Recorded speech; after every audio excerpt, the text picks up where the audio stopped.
Bonjour, bienvenue à cette nouvelle capsule traitant du fonctionnement du tableau périodique. Bonne écoute, soyez bien attentifs. Premièrement, voyons un exemple de tableau périodique. Celui-ci est très complet, on voit par exemple le point d'ébullition ou le point de fusion. Celui-ci a été pris sur Internet. Nous allons en étudier un plus simple, celui dans votre cahier l'essentiel à la page 21. C'est de celui-là qu'on va se servir au cours des prochains cours. Voyons quelques petites définitions.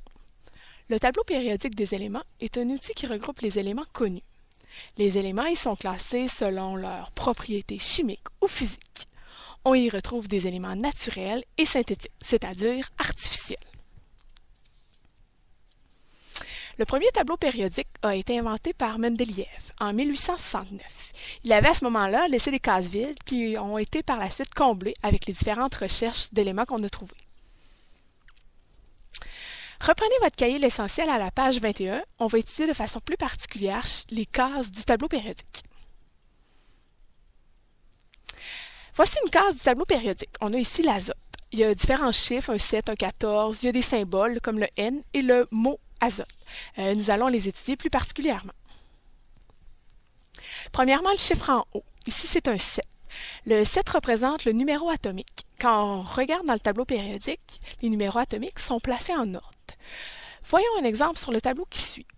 Donc, on a 1, le 2, le 3, le 4, le 5 et ainsi de suite. Bien sûr, il y a une petite coupure. C'est pour ne pas allonger inutilement le tableau. On a mis ces éléments-là dans le bas. Donc, c'est seulement esthétique dans ce cas-ci. Regardons la lettre. La ou les lettres, vous remarquez. C'est le symbole chimique de l'élément. C'est universel dans toutes les langues. Par exemple, ici, ça vient de nitrogène, mais dans toutes les langues, on utilise le N. Alors qu'ici, Al, on peut comprendre que ça vient de l'aluminium. Mais c'est le même partout. Ensuite, on a le mot. Le mot, c'est tout simplement le nom de l'élément, ici en français, puisqu'on utilise un tableau périodique français.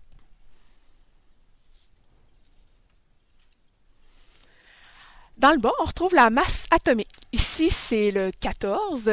C'est arrondi. Il y a des tableaux où ce n'est pas arrondi. Cette masse atomique-là est prise par rapport au carbone 12. Donc, si par exemple, on a du magnésium qui a une masse atomique de 24, ça veut dire qu'il est 2 fois plus lourd que le carbone 12. La couleur de la case a aussi son importance. Ça indique l'état de l'élément à 25 degrés Celsius. Donc, dans notre tableau, dans lui qu'on utilise, le vert représente les gaz, les bleus, les solides, le orange, les éléments liquides, et le jaune, les éléments synthétiques artificiels. En résumé, le chiffre du haut représente notre numéro atomique. Ensuite, vient le symbole chimique, puis le nom de l'élément. Dans le bas de la case, on retrouve la masse atomique en lien avec le carbone 12.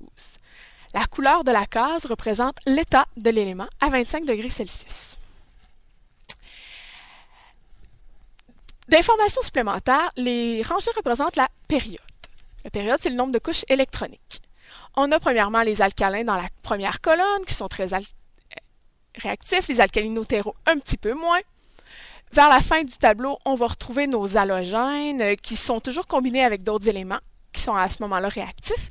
Et finalement, notre dernière colonne qui est des gaz inertes, donc très peu réactifs.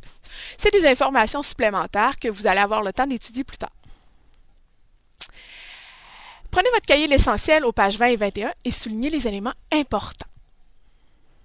Qu'on vient de voir dans cette capsule, bien sûr. Finalement, prenez une feuille de papier et répondez aux questions suivantes. Vous remettrez cette feuille à votre enseignante au prochain cours. Bien indiquer les questions aussi. Donc, A, quelle est la masse atomique du mercure? B, quel est le symbole chimique du curium? Et C, à 25 degrés Celsius, dans quel état est le sodium? Merci beaucoup. N'oubliez pas, si vous avez des questions, de les poser à votre enseignante au prochain cours et de te remettre votre petit devoir. Merci, à la prochaine!